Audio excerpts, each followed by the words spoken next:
Perempuan ini begitu menikmati pekerjaannya bro. Ya, bersih-bersih di kantor polisi sambil mendengarkan musik kesukaannya. Hingga tiba-tiba ia tak sengaja menjatuhkan berkas dari atas meja. Ia kemudian melihati foto-foto itu dengan seksama, lalu celup ia mencabut permen kojeknya bro. Sambil membayangkan kejadian sesungguhnya. Tak lama ia segera berdiri dan pergi ke papan tulis. Ia kemudian mencoret-coret di sana, mengubah nama tersangka menjadi korban. Wadidaw, berani sekali dia bro. Dan keesokan harinya, benar saja, si detektif yang menyelidiki kasus itu marah dibuatnya. Polisi segera mengecek CCTV dan benar saja ada gambar si wanita yang terekam kamera. Tapi polisi tak bisa menangkapnya atas tuduhan berjoget sambil bersih-bersih.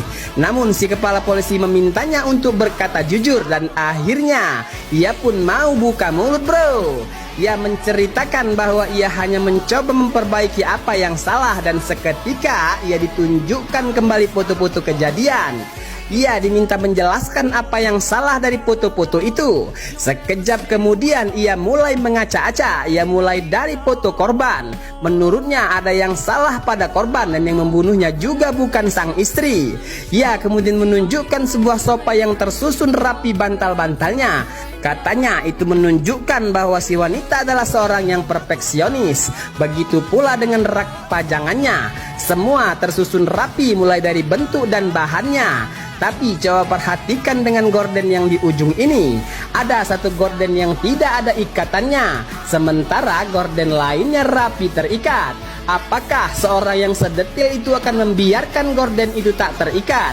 Artinya gorden itu telah hilang dan digunakan untuk hal lain, ujar perempuan itu bro. Lalu ia menunjukkan bercak ikatan lakban dan beberapa helai bulu di kaki kursi yang menandakan adanya ikatan. Dengan kata lain kaki diikat dengan lakban, sementara pengikat gorden tadi digunakan untuk mengikat tangan bro. Dan di jasad korban jelas tak ada tanda-tanda bekas ikatan ataupun lakban, yang menjelaskan bahwa yang diikat di kursi bukanlah korban yang tewas bro, melainkan istrinya yang saat ini hilang dari lokasi kejadian dan dijadikan polisi sebagai tersangka. Padahal kata wanita itu seharusnya dia adalah korban karena dialah yang diikat di kursi tadi.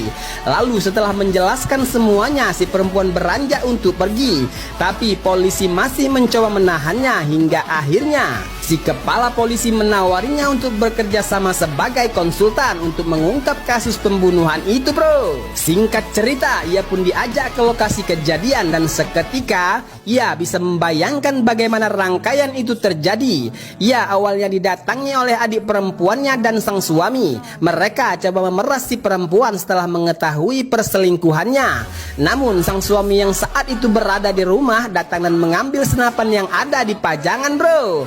Tapi rupanya itu adalah keputusan yang salah karena pria itu tadi berhasil merebutnya dan menembak sang suami. Seketika tewaslah ia tertembak shotgun itu bro. Lalu keduanya kembali melanjutkan rencana untuk memeras si perempuan. Mereka kemudian mengikatnya di kursi, tapi masalahnya keduanya punya alibi bro.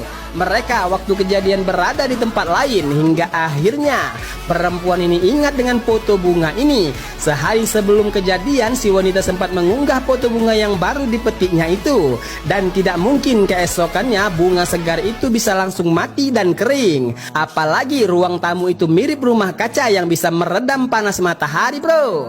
Usut punya usut, pelaku telah merusak sistem sirkulasi udara di rumah itu. Ia menyetelnya ke suhu yang paling panas. Dengan begitu, bunga dan tubuh korban membusuk lebih cepat hingga mengaburkan kapan waktu kejadian pembunuhan sebetulnya. Wadidaw, cerdas sekali perempuan itu bro. Namun masalah utama belum terpecahkan karena wanita alias sang istri pria yang terbunuh hingga kini belum ditemukan. Si perempuan kemudian berkeliling sambil berasumsi dia telah diculik dan tak lama ia melihat sebuah foto si perempuan di sebuah kabin di pinggir kota. Ia pun menduga perempuan itu ada di sana dan benar saja. Saat polisi pergi ke tempat itu mereka menemukannya tersekap di dalam kabin dan akhirnya kasus terpecahkan oleh seorang office girl. Mantap-mantap filmnya bro.